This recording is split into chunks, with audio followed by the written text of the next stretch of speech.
Ministro Assunto Combatentes Libertação Nacional, Zilo Ansoro Hateteng, Timor-Leste reta independência também sacrifício Timor-Wan Hotunian.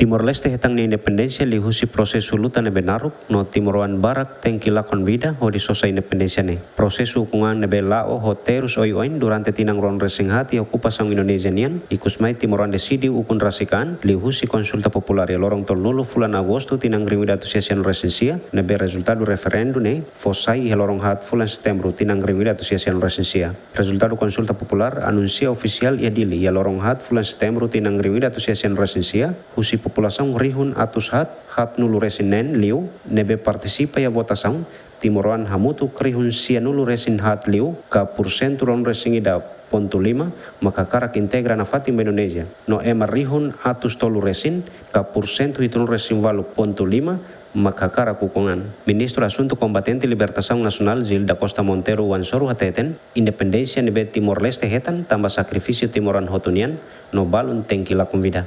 Zilo Ansoro hatutan lorong hat fulan September tinang rimida asosiasian resensia ne hanesan lorong histórico ba povo Timor-Leste tambah história morok barak maka acontece ia lorong ne. Dia 4 de setembro ne lorong nebe histórico ba povo Timor-Leste. Agora ita colia com a passagem ida molo que tato dia 4 de setembro. Quando rona resultado consulta popular nebe anúncio sai o secretário geral ONU né mais o sacrifício povo ninguém teneina na ama na bonsira Barak Mate, Balu Morris, mas bem, o sacrifício né, ele consegue conquista Timor-Leste na independência. Li o consulta popular 30 de agosto, né bem, anuncia sai resultado e dia 4 de setembro da Dersan.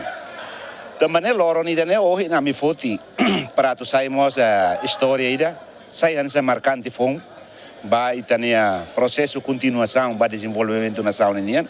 Ba veterano sira nebe sedauketan siran direito Zilo Ansoro Hateteng antes eroi da pátria ida atu hetan em direito tem que resisto no lihusi verificação. Direito né laos ita babolo dit mas é maioria que hetan direito. Direito né lihusi registro. Né lei makida né claro los. Lei quando é maioria atu hetan nem direito lihusi registro, lihusi verificação, lihusi recurso sira. No reclamações oi foi né mané prensa critério cala tu ir regra cala tu ir lei cala mas foi bem netan direito laos den tutu naran netan direito dela ia prosesu funo husitinang rimida tu sia hitun resen 5 to riungida tu sia sianu resensia total população Timor-Wan rihun atus rua 50 maklakon vida no total veterano nebe resistuona ia etapa dahulu hamutuk rihun hitunulu resen 5 no etapa darua hamutuk rihun atus ida liu mak resistuona. Equipa cobertura ZMN.